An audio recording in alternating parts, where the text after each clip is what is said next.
प्रिय विद्यार्थियों, एमए उत्तरार्ध नवम प्रश्न पत्र में हम हरिशंकर परसाई की व्यंग निबंध श्रृंखला पढ़ रहे हैं। वैष्णव की फिसलन में हमने देखा कि किस तरह व्यवसाय में और धर्म में पाखंड है।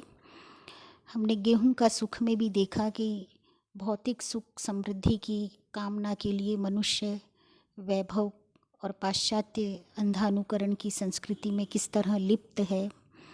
ठीक इसी प्रकार हमने चूहा और मैं में भी देखा कि व्यक्ति किस तरह से परोपजीवी हो गया है। अपने आत्मसम्मान, अपनी आत्मरक्षा, अपनी आत्मनिर्भरता के लिए चूहा संघर्ष कर सकता है, लेकिन मनुष्य नहीं। मनुष्य की एक सुप्त वेदना या उसकी शिथिलता या उसकी किंकर्तव्य विमूढ़ता पर लेखक ने कई प्रकार से व्यंग किया। इसी क्रम में आज हम ये निबंध पढ़ेंगे उनका, दो नाक वाले लोग। झूठी प्रशंसा और झूठे अहम के लिए व्यक्ति किस हद तक गिर सकता है। एक बात स्पष्ट होती है बच्चों कि हरिशंकर परसाई के व्यंग के केंद्र में मनुष्य के हित की योजना है और मनुष्य के हित की ये योजना ही उन्हें मानवतावादी व्यंगकार बनाती है। और मानवतावादी दृष्टिकोण जहाँ कहीं भी आ जाता है वहाँ पर साहित्य कालजयी हो जाता है, चाहे वो कोई सी भी विधा में लिखा गया हो। साहित्य के सृजन के धर्म में जब भी मनुष्य और मनुष्य का हित आता है तो वहाँ मानवता होती है और मानवता कभी भी अप्रासंगिक नहीं हो सकती है। इसलिए हरिशंकर परसाई के व्यंग निबंध संग्रह आज भी हमें उतने ही प्रासंगिक लगते हैं। आज भी वे कालजयी रचनाओं के रूप में हमारे समक्ष है और जब हम पढ़ते हैं तब उनकी शैली का पैनापन, उनकी दृष्टि का तीखापन और उनकी अभिव्यक्ति का मार्मिक कौशल और प्रवाह में जो गति है वो बड़ी सहज और सरल अभिव्यक्ति कौशल के साथ आती है। इसलिए हरिशंकर परसाई व्यंग की विधा के में अपना अनन्यतम स्थान रखते हैं। हरिशंकर परसाई को व्यंग की विधा में अपना अनन्यतम स्थान बनाने के लिए कौन कौन सी विशेषताएं रही है, ये विशेषताएं आप याद रखिए। एक सामान्य प्रश्न आता है पूरे निबंध संग्रह में या व्याख्या के लिए जब आता है तो विशेषताओं में आप इनका जिक्र कर सकते हैं और अच्छे अंक प्राप्त कर सकते हैं। आज हम पढ़ने जा रहे हैं दो नाक वाले लोग। मैं उन्हें समझा रहा था कि लड़की की शादी में टीम टाम में व्यर्थ खर्च मत करो। पहली पंक्ति से ही स्पष्ट हो जाता है कि हम विवाह के शुभ मौक़ों पर अपनी हैसियत से ज़्यादा खर्चा करते हैं, कर्ज ले लेते हैं। यहाँ तक कि अपनी हैसियत और औकात दिखाने के चक्कर में, दुनिया को राज़ी करने के चक्कर में हम एक वहम पाल लेते हैं और पूरी ज़िंदगी हम उस कर्ज से मुक्त नहीं हो पाते, उस पीड़ा को, उस दंश को झेलते रहते हैं। तो ऐसा झूठा वैभव प्रदर्शन लेखक को मान्य नहीं है और वह उसी के खिलाफ अपना विरोध का स्वर अभिव्यक्त करता है। घर में बुजुर्ग कह रहे थे, आप ठीक कहते हैं, मगर रिश्तेदारों में नाक कट जाएगी। नाक उनकी काफ़ी लंबी थी। मेरा ख्याल है नाक की हिफाजत सबसे ज़्यादा इसी देश में होती है और या तो नाक बहुत नर्म होती है या छुरा बहुत तेज, जिससे छोटी सी बात में भी नाक कट जाती है। छोटे आदमी की नाक बहुत नाजुक होती है, यह छोटा आदमी नाक को छिपा कर क्यों नहीं रखता। देखिए, बहुत तीखा व्यंग है कि या तो नाक बहुत नाजुक होती है या फिर छुरी बहुत तेज होती है। बहुत छोटी छोटी बातों में नाक कट जाएगी क्या भय एक समाज में विडंबना पैदा करता है। कुछ बड़े आदमी जिनकी हैसियत है इस्पात की नाक लगवा लेते हैं और चमड़े का रंग चढ़वा लेते हैं। काला बाजार में जेल हो जाए और खुलेआम दूसरे के साथ बॉक्स में सिनेमा देखते हैं। लड़की का सार्वजनिक गर्भपात हो चुका है, लोग उस तरह लिए नाक काटने को घूम रहे हैं, मगर काटे कैसे। नाक तो स्टील की है, चेहरे पर पहले जैसी ही फिट है और शोभा बढ़ा रही है। वो कितना भी बड़ा गुनाह कर ले, लेकिन उनकी नाक नहीं कटती है। स्मगलिंग में पकड़े गए हैं, हथकड़ी पड़ी है, बाजार में से लिए जाए जा रहे हैं। लोग नाक काटने को उत्सुक हैं, पर वे नाक को तिजोरी में रख कर स्मगलिंग करने गए थे। पुलिस को खिला पिला कर बरी होकर लौटेंगे और फिर नाक पहन लेंगे। बहुत बहुत सुंदर व्यंग है। और ये मतलब सामाजिक बाजार की जो सच्चाई है, यथार्थ है, वह बड़ा कड़वा सत्य है और बड़ा घिनौना सत्य है, लेकिन हरिशंकर परसाई बड़े बेबाक लेखक के रूप में स्पष्ट कर रहे हैं। जो बहुत होशियार है वे नाक को तलवे में रखते हैं। तुम सारे शरीर में ढूंढो, नाक ही नहीं मिलती। नातिन की उम्र की 2 लड़कियों से बलात्कार कर चुके हैं, जालसाजी और बैंक को धोखा देने में पकड़े जा चुके हैं। लोग नाक काटने को उतावले हैं, पर नाक मिलती ही नहीं। वह तो तलवे में है। कोई जीवशास्त्री अगर नाक की तलाश भी कर दे तो तलवे की नाक काटने से क्या होता है? नाक तो चेहरे पर की कटे तो कुछ मतलब होता है। बहुत तल्ख अभिव्यक्ति है, लेकिन बहुत खरी अभिव्यक्ति करते हैं। और जो लोग नाक रखते ही नहीं हैं उन्हें तो कोई डर ही नहीं है। 2 छेद हैं जिनसे सांस ले लेते हैं। कुछ नाकें गुलाब के पौधे की तरह होती है, कलम कर दो तो अच्छी शाखा बढ़ती है और फूल भी बढ़िया लगते हैं। मैंने ऐसी फूल वाली खुशबूदार नाकें बहुत देखी है। जब खुशबू कम होने लगती है ये फिर कलम कर देते हैं, जैसे किसी औरत को छेड़ दिया और जूते खा लिए। जूते खा गए अजब मुहावरा है। जूते तो मारे जाते हैं, वे खाए कैसे जाते हैं? मगर भारतवासी इतना भूखमरा है कि जूते भी खा जाता है।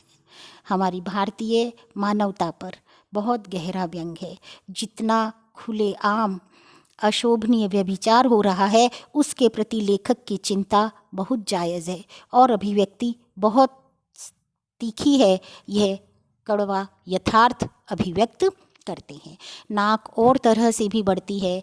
एक दिन एक सज्जन आए, बड़े दुखी थे। कहने लगे हमारी तो नाक कट गई। लड़की ने भाग कर एक विजातीय से शादी कर ली। हम ब्राह्मण और लड़का का लाल, नाक कट गई। मैंने उन्हें समझाया कि कटी नहीं है, कलम हुई है, 3-4 महीनों में और लंबी बढ़ जाएगी। 3-4 महीने बाद वे मिले तो खुश थे। नाक भी पहले से लंबी हो गई थी। मैंने कहा नाक तो पहले से लंबी मालूम होती है। वे बोले हाँ, कुछ बढ़ गई है। काफ़ी लोग कहते हैं आपने बड़ा क्रांतिकारी काम किया। कुछ बिरादरी वाले भी कहते हैं इसीलिए नाक बढ़ गई है। कुछ लोग मैंने देखे हैं जो कई साल अपने शहर की नाक रहे हैं। उनकी नाक अगर कट जाए तो सारे शहर की नाक कट जाती है। अगर उन्हें संसद का टिकट न मिले तो सारा शहर नकटा हो जाता है। पर अभी मैं एक शहर गया तो लोगों ने पूछा फला साहब के क्या हाल है, वे इस शहर की नाक हैं। तभी एक मस्खरे ने कहा हाँ साहब, वे अभी भी शहर की नाक है मगर छिनकी हुई। यह बीभत्स रस है। मगर बात में उन सज्जन की कर रहा था जो मेरे सामने बैठे थे और लड़की की शादी पुराने ठाठ से ही करना चाहते थे। पहले वे रईस थे, यानी मध्यम हैसियत के रईस, अब गरीब थे। बिगड़ा रईस और बिगड़ा घोड़ा एक तरह के होते हैं, दोनों बौखला जाते हैं। किससे उधार लेकर खा जाएं ठिकाना नहीं, उधर बिगड़ा घोड़ा किसे कुचल दे ठिकाना नहीं। आदमी को बिगड़े रईस और बिगड़े घोड़े दोनों से दूर रहना चाहिए। मैं भरसक कोशिश करता हूँ। मैं तो मस्ती से डोलते आते सांड को देखकर भी सड़क के किनारे की इमारत के बरामदे में चढ़ जाता हूँ। बड़े भाई साहब आ रहे हैं, इनका आदर करना चाहिए। एक बहुत अच्छी मुहावरे के प्रयोग से उन्होंने ये बात स्पष्ट कर दी है कि बिगड़ा रईस और बिगड़ा घोड़ा एक ही तरह के होते हैं और दोनों बौखलाए होते हैं, हर समय तेजी और युद्ध के मन स्थिति में जीते हैं। तो जो भूतपूर्व संपन्न बुजुर्ग मेरे सामने बैठे थे वे प्रगतिशील थे। लड़की का अंतर्जातीय विवाह कर रहे थे। वे खत्री और लड़का शुद्ध काण्य कुब्ज। वे खुशी से शादी कर रहे थे, पर उसमें विरोधाभास यह था कि शादी ठाठ से करना चाहते थे। बहुत लोग एक परंपरा से छुटकारा पा लेते हैं पर दूसरी से बंधे रहते हैं। रात को शराब की पार्टी से किसी ईसाई दोस्त के घर आ रहे हैं, मगर रास्ते में हनुमान का मंदिर दिख जाए तो थोड़ा तिलक भी सिंदूर का लगा लेंगे। मेरा एक घोर नास्तिक मित्र था। हम घूमने निकलते तो रास्ते में मंदिर देखकर वे कह उठते, अरे बाद में पछताते भी थे। तो मैं उन बुज़ुर्ग को समझा रहा था, आपके पास रुपए है नहीं, आप कर्ज लेकर शादी का ठाठ बनाएंगे, पर कर्ज चुकाएंगे कहाँ से? जब आपने इतना नया कदम उठाया है कि अंतरजातीय विवाह कर रहे हैं तो विवाह भी नए ढंग से कीजिए। लड़का कान्य कुब्ज का है, बिरादरी में शादी करता तो कई हज़ार उसे मिलते। लड़के शादी के बाज़ार में मवेशी की तरह बिकते हैं। अच्छा मालवी बैल और हरियाणा की भैंस ऊंची कीमत पर बिकती है। लड़का इतना त्याग तो लड़की के प्रेम के लिए कर चुका, फिर भी वह कहता है अदालत जाकर शादी कर लेते हैं, बाद में एक पार्टी कर देंगे, आप आर्य समाजी हैं। घंटे भर में रास्ते में आर्य समाज मंदिर में वैदिक रीति से शादी कर डालिए, फिर 300-400 रुपयों की एक पार्टी दे डालिए। लड़के को एक पैसा भी नहीं चाहिए, लड़की के कपड़े वगैरह मिलाकर शादी 1000 रुपये में हो जाएगी। वे कहने लगे, बात आप ठीक कहते हैं, मगर रिश्तेदारों को तो बुलाना ही पड़ेगा। फिर जब वे आएंगे तो इज़्ज़त के ख्याल से सजावट, खाना, भेंट वगैरह देनी ही होगी। मैंने कहा, आपका यहाँ तो कोई रिश्तेदार है नहीं। वे है कहाँ? वे पंजाब में हैं। पटियाला में ही 3 करीबी रिश्तेदार हैं, कुछ दिल्ली में हैं, आगरा में हैं। मैंने कहा, जब पटियाला वाले के पास आपका निमंत्रण पत्र पहुँचेगा तो पहले तो वह आपको 10 गालियाँ देगा। मई का यह मौसम, इतनी गर्मी, लोग तड़ातड़ लू से मर रहे हैं, ऐसे में इतना खर्च लगाकर जबलपुर जाओ, कोई बीमार हो जाए तो और मुसीबत। पटियाला या दिल्ली वाला आपका निमंत्रण पाकर खुश नहीं दुखी होगा। निमंत्रण पत्र न मिला तो वह खुश होगा और बाद में बात बनाएगा, कहेगा आजकल जी डाक की इतनी गड़बड़ी हो गई है कि निमंत्रण पत्र ही नहीं मिला, वरना ऐसा हो सकता था कि हम ना आते। मैंने फिर कहा, मैं आपसे कहता हूँ कि दूर से रिश्तेदार का निमंत्रण पत्र मुझे मिलता है तो मैं घबरा उठता हूँ। सोचता हूँ जो ब्राह्मण 11 रुपये में शनि को उतार दे, 25 रुपयों में सगोत्र विवाह करा दे, मंगली लड़की का मंगल 15 रुपयों में उठाकर शुक्र के दायरे में फेंक दे, वह लग्न सितंबर से लेकर मार्च तक सीमित क्यों नहीं कर देता? मई और जून की भयंकर गर्मी की लगने गोल क्यों नहीं कर देता? वह कर सकता है। और फिर ईसाई और मुसलमानों में जब बिना लगन शादी होती है तो क्या वर वधू मर जाते हैं? 8 प्रकार के विवाहों में जो गंधर्व विवाह है वह क्या है? वह यही शादी है जो आज होने लगा है कि लड़का लड़की भाग कर कहीं शादी कर लेते हैं। इधर लड़की का बाप गुस्से में पुलिस में रिपोर्ट करता है कि अमुक लड़का हमारी नाबालिग लड़की को भगा ले गया है, मगर कुछ नहीं होता क्योंकि लड़की मैट्रिक का सर्टिफिकेट साथ ले जाती है जिसमें जन्म तारीख होती है। वे कहने लगे, नहीं जी, रिश्तेदारों में नाक कट जाएगी। मैंने कहा, पटियाला में इतना किराया लगाकर नाक काटने इधर कोई नहीं आएगा, फिर पटियाला में कटी नाक को कौन इधर देखेगा, काट ले पटियाला में। वे थोड़ी देर गुमसुम बैठे रहे। मैंने कहा, देखिए जी, आप चाहें तो मैं पुरोहित हो जाता हूँ और घंटे भर में शादी करा देता हूँ। आपको शादी कराने की विधि आती है? हाँ, ब्राह्मण का बेटा हूँ।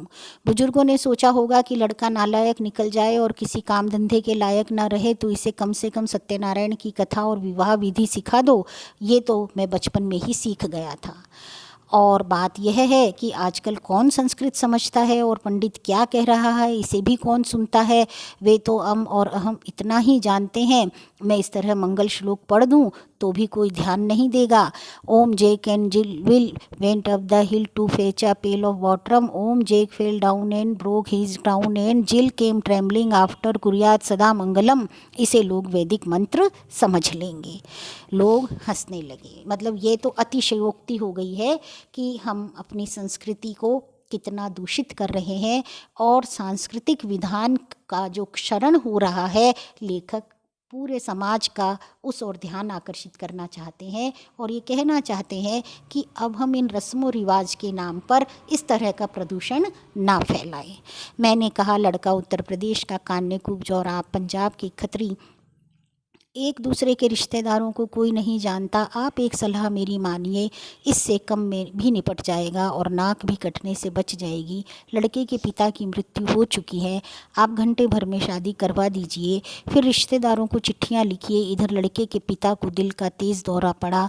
डॉक्टरों ने उम्मीद छोड़ दी थी, 2-3 घंटे वे किसी तरह जी सकते थे। उन्होंने इच्छा प्रकट की कि मृत्यु के पहले ही लड़के की शादी हो जाए तो मेरी आत्मा को शांति मिल जाएगी। लिहाजा उनकी भावना को देखते हुए हमने फ़ौरन शादी कर दी। लड़का लड़की वर वधू के रूप में उनके सामने आए, उनसे चरणों पर सिर रखे। उन्होंने इतना ही कहा, सुखी रहो, और उनके प्राण पखेरु उड़ गए।